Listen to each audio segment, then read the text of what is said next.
समस्त स्टूडेंट मानक पुणी मोर फ्रेंड्स मानक प्रत्येक मो यूट्यूब चैनल को प्रत्येक समस्त को स्वागतम जनाए। आसतु आज आम एक सुंदर विषय आम आलोचना करवा ता हूँ केंद्र और राज्य मध्य जो व्यवस्था संपर्क रही से संपर्क विषय आलोचना करवा जहाँकि आमर केंद्र तालिका राज्य तालिका जुग्म तालिका यार प्रत्येक आमर संख्या सहित आम संपूर्ण विषय मैंने आज मैंने बुझा तुम मध्य जहाँ भी डाउट रही तुमने संपूर्ण भाव में ये वीडियो माध्यम तुमने बुझीपर आसतु मैंने यही विषय को आलोचना आलोचना करने पूर्व प्रत्येक को मुझे सजेस्ट करने चाहे प्रत्येक खाता और पेन धरी बसतु कारण जहाँ भी तुमको इम्पोर्टाट लगे ताकू नोट डाउन करूँ। तुम यदि नोट डाउन कर तुमको अधिक दिन पर्यटन तुम स्मरण में रही तुम नोट डाउन करना तेज संपूर्ण भाव विषय तुम्हें आज तुम बुझीज कि समय पर तुम भूलीज। तेणु प्रथम हूँ इम्पोर्टाट हूँ नोट पेन धरी बसन तेज ना नचे तो नोट पेन ना तुम स्क्रीनशॉट नहीं जाओ जहाँकि परवर्ती तुमको जहाँ भी तुमको जदि जब भूली जा तुमको रिमाइंड हो।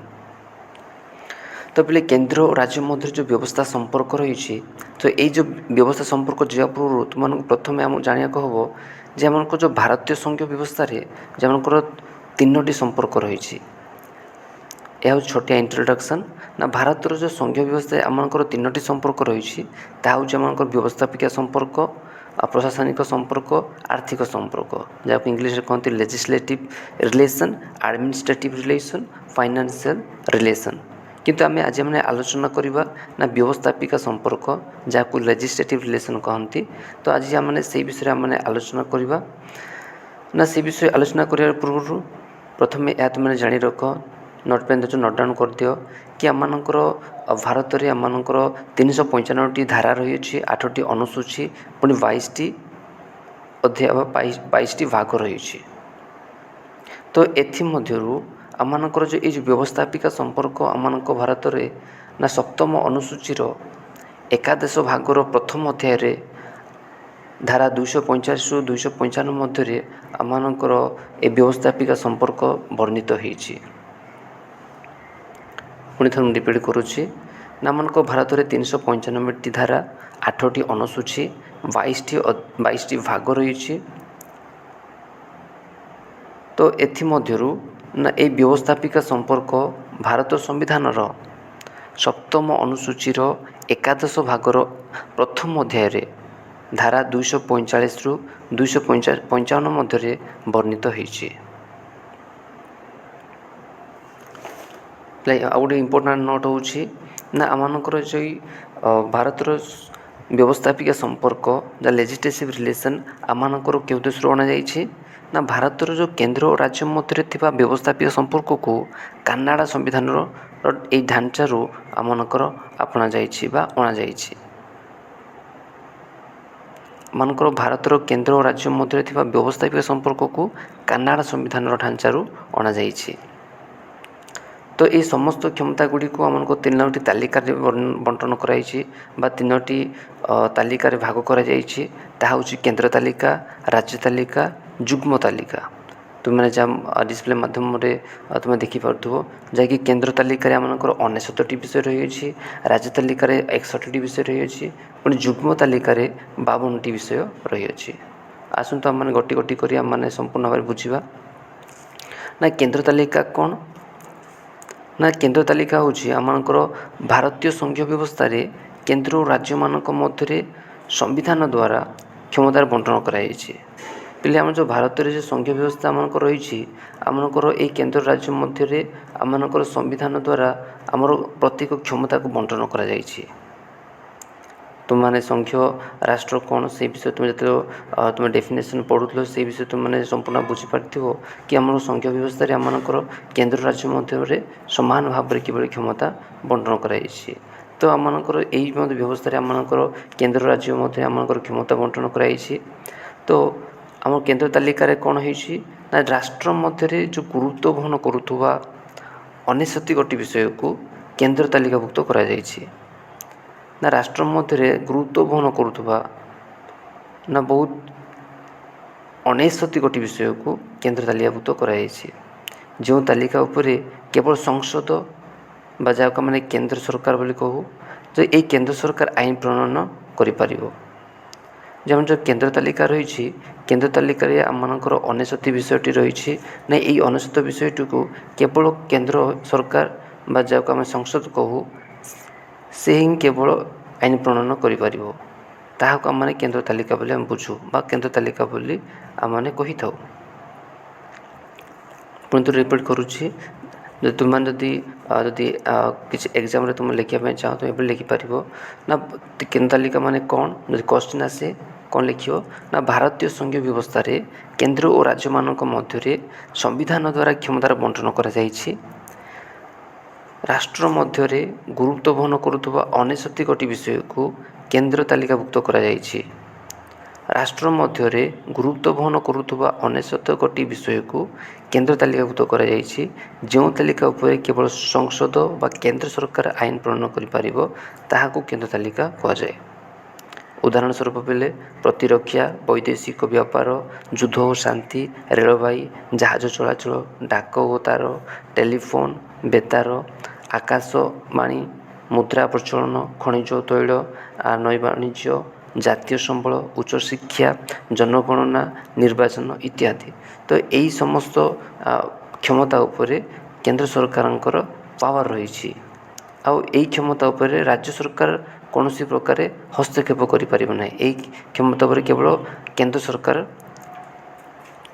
ସମ୍ବିଧାନ ପ୍ରଣୟନ କରିପାରିବ, ଯାହାମାନଙ୍କର ଧାରା 248 ଦ୍ୱାରା ଏହି କ୍ଷମତା କେନ୍ଦ୍ର ସରକାର ପାଇଅଛି। ଏହାକୁ ମନେ ରଖନ୍ତୁ, ଯେଉଁ କେନ୍ଦ୍ର ତାଲିକାର କ୍ଷମତା, ଯେଉଁ ଏହି କ୍ଷମତା କେନ୍ଦ୍ର ତାଲିକା ପ୍ରସ୍ତୁତ କରିବାର, ସମ୍ବିଧାନ ପ୍ରଣୟନ କରିବାର କ୍ଷମତା ଆମର କେନ୍ଦ୍ର ସରକାର ଧାରା 248 ଦ୍ୱାରା କ୍ଷମତା ପାଇଅଛି। ଏହା ହେଉଥିଲା କେନ୍ଦ୍ର ତାଲିକା ଉପରେ ସଂକ୍ଷିପ୍ତ ଟିପ୍ପଣୀ। ଆସନ୍ତୁ ନେକ୍ସଟ ବିଷୟ ଯିବା। ନେକ୍ସଟ ବିଷୟ ହେଉଛି ଆମର ରାଜ୍ୟ ତାଲିକା। ରାଜ୍ୟ ତାଲିକା କ'ଣ ପିଲେ? ନା ରାଜ୍ୟ ତାଲିକା ହେଉଛି କ'ଣ ନା ଯେଉଁ ଭାରତୀୟ ସଂଘୀୟ ବ୍ୟବସ୍ଥାରେ ସେ ସେମ୍ ହିଁ ଲେଖିବ। କେମିତି? ପ୍ରଥମେ ମୁଁ ଏଇ ପଢ଼ି ଦେଉଛି, ଡିସପ୍ଲେ ମାଧ୍ୟମରେ ତୁମମାନେ ତାହାକୁ ଦେଖି ପଢ଼ି ତୁମେ ପ୍ରଥମେ ବୁଝିବା ଚେଷ୍ଟା କର। ନା ଭାରତୀୟ ସଂଘୀୟ ବ୍ୟବସ୍ଥାରେ କେନ୍ଦ୍ର ଓ ରାଜ୍ୟ ମଧ୍ୟରେ ସମ୍ବିଧାନ ଦ୍ୱାରା କ୍ଷମତାର ବଣ୍ଟନ କରାଯାଇଛି। ସେଥିମଧ୍ୟରୁ 61 ବିଷୟକୁ ରାଜ୍ୟ ତାଲିକାଭୁକ୍ତ କରାଯାଇଛି। ଆଉ ଯେଉଁ ବିଷୟ ଉପରେ ଆଇନ ପ୍ରଣୟନ କରିବାର କ୍ଷମତା ପ୍ରତ୍ୟେକ ରାଜ୍ୟ ପାଖରେ ବା ବିଧାନମଣ୍ଡଳ ପାଖରେ ରହିଛି, ତାହାକୁ ରାଜ୍ୟ ତାଲିକା କୁହାଯାଏ। ସେ କ'ଣ କହିଲା ବେଲେ ନା ଯେଉଁ ଆମମାନଙ୍କର ଭାରତର ଯେଉଁ ସଂଘୀୟ ବ୍ୟବସ୍ଥାରେ ଆମମାନଙ୍କର ଯେଉଁ ବିଧି ବ୍ୟବସ୍ଥା ରହିଛି, କେନ୍ଦ୍ର ରାଜ୍ୟ ମଧ୍ୟରେ ସମ୍ବିଧାନ ଦ୍ୱାରା କ୍ଷମତା ବଣ୍ଟନ କରାଯାଇଛି, ସେଥିମଧ୍ୟରୁ ରାଜ୍ୟକୁ କେବଳ ଆମମାନଙ୍କର 61ଟି ବିଷୟକୁ ରାଜ୍ୟମାନଙ୍କୁ ପ୍ରଦାନ କରାଯାଇଛି। ଯେଉଁ ବିଷୟକୁ ସାରା ରାଜ୍ୟରେ ବା ପ୍ରତ୍ୟେକ ରାଜ୍ୟରେ ଏହି 61ଟି ବିଷୟ ଉପରେ ଆଇନ ପ୍ରଣୟନ କରିପାରିବେ। ସେହି ବିଷୟ କ'ଣ କ'ଣ ଅଟେ? ଉଦାହରଣ ସ୍ୱରୂପ ଆଇନ ଶୃଙ୍ଖଳା, ପୋଲିସ, କାରାଗାର, ସ୍ଥାନୀୟ ଶାସନ, ସାଧାରଣ ସ୍ୱାସ୍ଥ୍ୟ, କୃଷି, ମତ୍ସ୍ୟ, ଜଙ୍ଗଲ, ପଶୁପାଳନ, ଜଳସେଚନ, ଯାତାୟାତ ବ୍ୟବସ୍ଥା ଇତ୍ୟାଦି। ତ ଏହିଭଳି ବ୍ୟବସ୍ଥା ଗୁଡ଼ିକରେ, ଏହି ବିଷୟ ଗୁଡ଼ିକରେ ଆମମାନଙ୍କ ପ୍ରତ୍ୟେକ ରାଜ୍ୟ ଗୁଡ଼ିକ ଆଇନ ପ୍ରଣୟନ କରିପାରିବେ, ଯାହା କ୍ଷମତା ପ୍ରଦାନ କରାଯାଇଛି। ଯଦି ତୁମମାନେ କିଛି ଆଉଟ୍ ନଲେଜ୍ ଯଦି ଏଥିରୁ ନେବା ପାଇଁ ଚାହଁ ବୋଲେ ନା ରାଜ୍ୟ ତାଲିକା ବିଷୟରେ ରାଜ୍ୟଗୁଡ଼ିକର ବହୁତ କମ୍ ପାୱାର ରହିଛି ବା କିଛି ସ୍ୱତନ୍ତ୍ରତା କ୍ଷମତା କିଛି ସ୍ୱତନ୍ତ୍ରତା କ୍ଷମତା ରହିଛି ବା ଅଳ୍ପ ପାୱାର ରହିଛି। କେମିତି? ଯଦି ଜାତୀୟ ଜରୁରୀକାଳୀନ ଯଦି ପରିସ୍ଥିତି ଆସେ, ତେବେ ଆମମାନଙ୍କର କେନ୍ଦ୍ର ସରକାର ଧାରା 352 ଦ୍ୱାରା ଏହି ରାଜ୍ୟ ତାଲିକା ବିଷୟରେ ସେମାନେ ଆଇନ ତିଆରି କରିପାରିବେ। ଯଦି ରାଷ୍ଟ୍ରପତି ଯଦି ଜରୁରୀକାଳୀନ ସେ ଯଦି ଘୋଷଣା କରନ୍ତି, ତେବେ ଧାରା 356 ମାଧ୍ୟମରେ ସେ ମଧ୍ୟ ଏ ରାଜ୍ୟକୁ ଶାସନ କରିପାରନ୍ତି। ସେହି ସମୟରେ କ'ଣ ହେବ ନା ଏ ଯେଉଁ ରାଜ୍ୟ ତାଲିକା ଯେଉଁ ବିଷୟରେ ବିଧାନସଭାରେ ସମ୍ପୂର୍ଣ୍ଣ ଭାବେ ଅଚଳ ହୋଇଯିବ, କିମ୍ବା ରାଜ୍ୟସଭାରେ ସେମାନେ କୌଣସି ଭାବେ କୌଣସି ଆଇନ ପ୍ରଣୟନ କରିପାରିବେ ନାହିଁ। ତ ଏଥିମଧ୍ୟରେ ତୁମେ ବୁଝିପାରୁଥିବ କି ଆମମାନଙ୍କର ରାଜ୍ୟମାନଙ୍କର ସ୍ୱତନ୍ତ୍ରତା ବହୁତ ଅଳ୍ପ ରହିଛି ବା କମ୍ ପାୱାର ରହିଛି। ତା ସହିତ ଆଉ ଗୋଟେ ବିଷୟ ହେଉଛି କ'ଣ ନା ଏଇ ଯେଉଁ ରାଜ୍ୟରେ ଯେଉଁ ଆମମାନଙ୍କର ଆଇନ ପ୍ରଣୟନ ହେଉଛି, ସେହି ସମୟରେ ମଧ୍ୟ ଏଭଳି କେତୋଟି ଚିଠା ଅଛି ବା କିଛି ଚିଠା ରହିଛି, ଯାହାକି ରାଷ୍ଟ୍ରପତିଙ୍କ ଅନୁମୋଦନ ବିନା ବିଧାନସଭାରେ ଆଗତ ହୋଇପାରେ ନାହିଁ। ତ ତୁମମାନେ ଏଇ ତିନୋଟି ପଏଣ୍ଟ ଦ୍ୱାରା ଯେଉଁଟାକି ଜାତୀୟ ଜରୁରୀକାଳୀନ ପୁଣି ରାଷ୍ଟ୍ରପତିଙ୍କ ଏଇ ଶାସନ ଏଇ ଯେଉଁ ବିଷୟରେ ତୁମେ ଏହା ବୁଝିପାରୁଥିବ ଯେ ଆମମାନଙ୍କର ରାଜ୍ୟରେ ଅଳ୍ପ କିଛି ସ୍ୱତନ୍ତ୍ରତା ରହିଛି, କେନ୍ଦ୍ର ପାଖରେ ଅଧିକ ପାୱାର ରହିଅଛି। ଠିକ୍ ଅଛି ପିଲେ, ଏହା ଥିଲା ଆମମାନଙ୍କର ରାଜ୍ୟ ତାଲିକା ଉପରେ କିଛି ବିବରଣୀ। ଆଜି ପୁଣି ଦେଖିବା ନେକ୍ସଟ ଆମମାନଙ୍କର ଯୁଗ୍ମ ତାଲିକା। ନା ଯୁଗ୍ମ ତାଲିକା କ'ଣ? ନା ଯୁଗ୍ମ ତାଲିକାରେ ଥିବା 52ଟି ବସ୍ତୁ ଗୁଡ଼ିକରେ ଉଭୟ କେନ୍ଦ୍ର ଓ ରାଜ୍ୟ ସରକାରଙ୍କୁ ଆଇନ ପ୍ରଣୟନ କରିବାର କ୍ଷମତା ସମାନ ଭାବରେ ପ୍ରଦାନ କରାଯାଇଛି। ଏହି ବିଷୟଗୁଡ଼ିକ ଉପରେ ସଂସଦ ତଥା ବିଧାନ ମଣ୍ଡଳ ଗୁଡ଼ିକ ଆଇନ ପ୍ରଣୟନ କରିପାରିବେ, ତାହାକୁ ଯୁଗ୍ମ ତାଲିକା କୁହାଯାଏ। ନା ଯୁଗ୍ମ ତାଲିକା କ'ଣ ପିଲେ? ନା ଯୁଗ୍ମ ତାଲିକାରେ ଆମ ଟୋଟାଲ 52ଟି ବିଷୟ ରହିଅଛି। ଏହି 52ଟି ବିଷୟରେ ଆମମାନଙ୍କର ଉଭୟ କେନ୍ଦ୍ର ଓ ରାଜ୍ୟ ସରକାର ଏହାକୁ ସମାନ ଭାବରେ ଆଇନ ପ୍ରଣୟନ କରିବାର କ୍ଷମତା ସେମାନଙ୍କୁ ପ୍ରଦାନ କରାଯାଇଛି, ଯାହାକୁ ସେମାନେ ସମାନ ଭାବରେ ଏହି ଯୁଗ୍ମ ତାଲିକାରେ ଯେଉଁ ବିଷୟବସ୍ତୁ ରହିଛି ସେହି ବିଷୟରେ ସେମାନେ ଆଇନ ପ୍ରଣୟନ କରିପାରିବେ, ଯାହାକି ଆମମାନଙ୍କର କେନ୍ଦ୍ରରେ ରହିଛି ଆମମାନଙ୍କର ସଂସଦ, ଆଉ ପୁଣି ରାଜ୍ୟରେ ରହିଛି ଆମମାନଙ୍କର ବିଧାନମଣ୍ଡଳ। ଆମମାନଙ୍କର ବିଧାନମଣ୍ଡଳ, ଓଡ଼ିଶାର ବିଧାନମଣ୍ଡଳ ଆମମାନଙ୍କର ଭୁବନେଶ୍ୱର ରହିଛି। ପିଲା ମନେ ରଖ, ଆମମାନଙ୍କର ବିଧାନମଣ୍ଡଳ କେଉଁଠି ରହୁଛି? ନା ଭୁବନେଶ୍ୱରରେ ରହିଛି।